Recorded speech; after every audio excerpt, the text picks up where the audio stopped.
I particularly needed teachers because my family didn't have a lot of racked up educational degrees.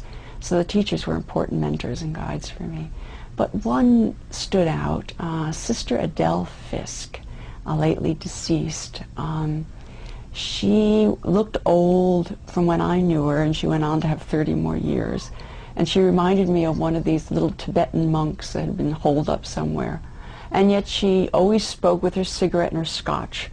And she was the first truly intellectual woman I had met who saw all religious questions as not ones of feeling or emotion, but of true avenues into intellectual engagement. And she did it with a casualness that I was quite enamored of.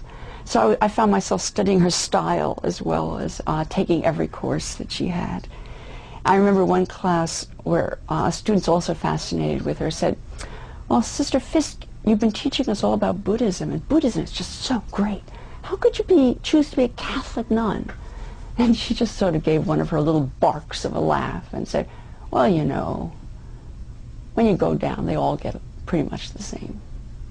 And she would unpack that for us at other times, and it was really a more complex answer.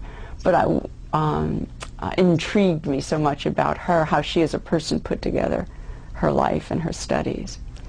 And when I went to talk to her about going to graduate school, I was rather nervous about it. I didn't know anyone had done this. And so I said, "Well, I don't really know whether I can do graduate school." And she said, "Oh, but Catherine, you write such good papers." And it was clear that was all that was needed in her mind. And I said, "Oh, okay, I'll do it."